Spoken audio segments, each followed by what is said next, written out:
ఎందుకంటే కేసీఆర్ ఈ దేశానికి స్వాతంత్రం తీసుకొచ్చినటువంటి మహాత్మా గాంధీని ఎట్లయితే బాపు అంటామో, తెలంగాణ కోసం పోరాటం చేసి చివరికి ప్రాణాలు సైతం లెక్క చేయకుండా తన ప్రాణాలు పోయినా పర్వాలేదు, నా తెలంగాణని సాధించాలి అని చెప్పేసి ఆమెను నిరాదీక్ష చేసి హాస్పిటల్లో చావు బతుకుల మధ్య మన తెలంగాణని సాధించినటువంటి మన తెలంగాణ బాపు ఎవరైనా ఉన్నారు అంటే అది కేసీఆర్ మాత్రం మనం చేస్తా ఉన్నారు.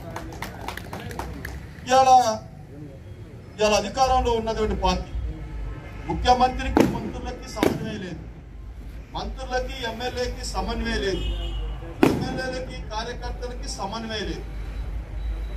ఒకళ్ళు ఒక మాట మాట్లాడితే ఒకళ్ళు ఒక మాట మాట్లాడుతారు. 420 హామీలు ఇచ్చారు, ఇవాళ వాగ్దానాలు చేశారు.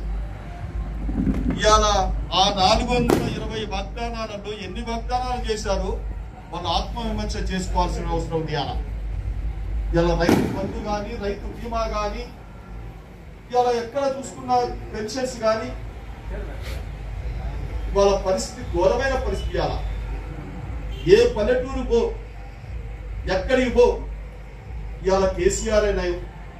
కేసీఆర్ ఉన్నప్పుడే మాకు లాభం జరిగింది, కేసీఆర్ ఉన్నప్పుడే మాకు రైతు బంధు వచ్చింది, రైతు బీమా వచ్చింది, కళ్యాణ లక్ష్మి చెక్కులు వచ్చినాయి, మాకు అన్ని విధాల లాభం జరిగింది, వ్యవసాయదారులకు లాభం జరిగింది, కరెక్ట్ టైంలో కరెక్ట్ గా మనకి మమ్మల్ని ఆదుకున్నాడు అని చెప్పేటువంటి మా మాట ఇవాళ నేను చెప్పడం కాదు, ప్రతి పల్లెటూరులో ప్రతి గ్రామంలో సామాన్యమైనటువంటి వ్యక్తి మాట్లాడేటువంటి మాటను మీ అందరికీ మనవి చేస్తా ఉంది. ఈ రోజున ఏ గ్రామానికి పోయాలా ఎక్కడ చూసినా మళ్ళీ రాబోయేది టిఆర్ఎస్ పార్టీ.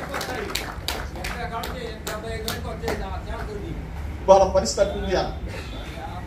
రాజుగారా ఎవరైనా ఒక్క నిమిషం, ఇది ఉంది పరిస్థితి. ఒక్క నిమిషం ఉండాలి.